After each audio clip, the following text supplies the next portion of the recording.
You wanted to resolve chaos. That's a good job. It just amazed me that like people could do that. Like, this is way too complicated, I'll never get this. I like the idea of it, but...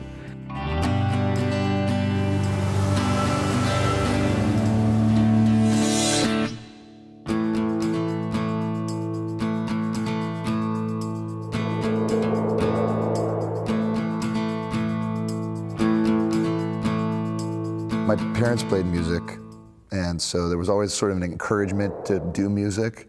But I remember going to see Huey Lewis in the News and definitely thinking like, that's a good job. Like, like as far as jobs in the world, like what those guys are doing, like they look like they're having a lot of fun. It was at Oakland Coliseum at their peak, and I loved the band. And I remember thinking like that, like if you could do that, you know, and at that point you're only aware of like, oh, my friend's parents are doctors, my dad works in escrow and like has a suit that he wears and goes to work every day, but like those guys, that looks like a lot of fun. You know, and already there had been some encouragement in my household to do that. So I remember thinking then that that would be good. And I remember I started writing songs around then, and my parents were really helpful and encouraging of that. We got a piano. Some friends of the family lent us a piano, and my mom and aunt and uncles were all over for a family thing, and they could all sort of, they were playing Heart and Soul. Heart and Soul. Wait, have you heard this story before? No, but that's just like the famous... That's the one that everyone can play, right? Yeah, so they're playing Heart and Soul. And I remember being, I was probably like in 3rd grade or 4th grade, and just watching the keys on the piano move up and down, and just their fingers, like the fact that they were making these keys go up and down, and how cool it looked, and it sounded cool, and it looked cool, and it just amazed me that like people could do that.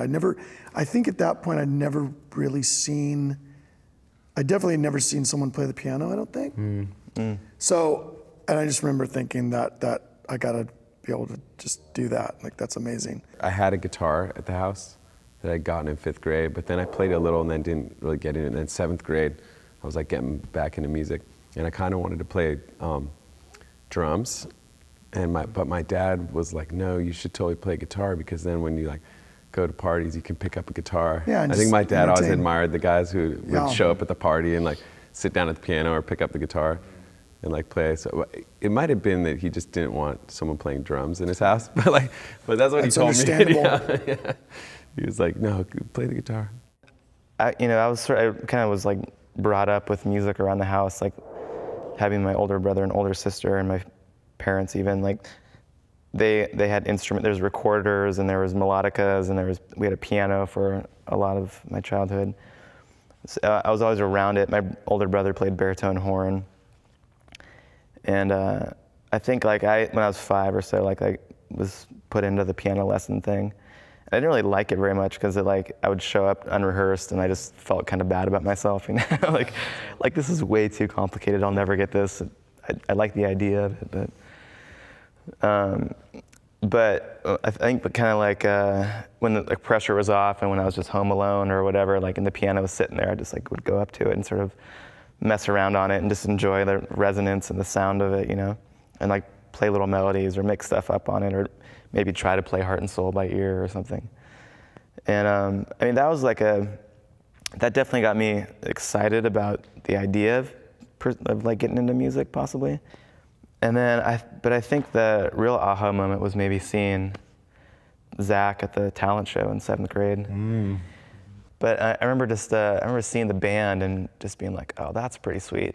And I was already kind of like sort of priming myself for wanting to do something musical, and it was at that age too, you're sort of like, you know, there's kind of like some people would do both, but there's like the athletes and the musicians. Like, you know, as you kind of go through junior high and high school, it just starts kind of like, you start to choose a little bit. Yeah. You don't have to choose, but I feel like that for some reason in the suburbs, that's what was going on. Yeah, there's not a lot of choices. Just clicks. You know, paths. That's a huge part of it, that whole thing. And I love sports, and I loved being athletic, and we played soccer together and stuff. I just saw the music path just a little more clear. The path was a little more clear. It's funny, because it is kind of a gradual, like you kind of get on the path, but like one foot, like, and I even remember like playing football like my freshman year of high school, and then like breaking a bone really quick, and then like, I remember the coach and then like trying out for the musical, because like, and I kind of wanted to do it anyway. But like, I don't know, you know. The you adults around you are sort of nudging you in directions, and you kind of don't even know it all the time. Like the coach knew I wasn't going to play football, you know.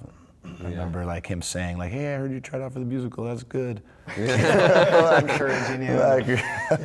That's a big thing with all of us talking about this at those ages. Though, it's like you're like finding your place. So like, I know we've all talked about this a bunch before. Like for me, music was definitely that. Like being in junior high and like it's finally getting that age. Like when you're a little kid, you're just not. At least I wasn't self-conscious of anything when I was like in elementary school, and then junior high it just gets weird and. Music was like a huge way out of the weirdness for me. I remember I was in a musical on Fiddler on the Roof, and this like panel fell. It was like I was like acting this like panel stage piece of like stage prop. I think I was there maybe. And I like improvised through it and like stayed in character and like continued the show, and then somehow, because the audience knew that like the props fell apart, like somehow it just made everything better that I played up on it, you know?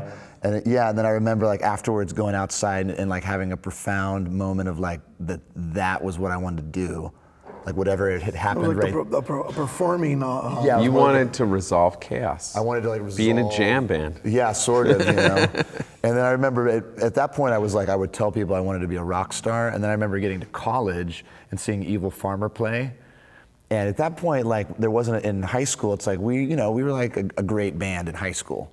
Yeah. You know, we had like cover lots of songs, we had original songs, like people in the high school told us we were great. We could sing along. We got to college and I remember seeing Evil Farmer and being like, oh my God, like that's a great band. You know, like those guys are really good musicians and like I want to be a musician, I don't want to be a rock star. And I made a delineation in my mind that it was like more, that to be a musician was the thing, not to be the rock star, that the rock star was like something else, you know? Right. And so I made that delineation, and then that kind of, you know, became more about like other styles of music, like from jazz to like ethnomusicology and like musicals, and like all that could be kind of part of like being a musician, whereas like being a rock star feels more like you gotta be like, you know, this is what I do, like, you know. There's something a lot purer about being a musician than being a rock star.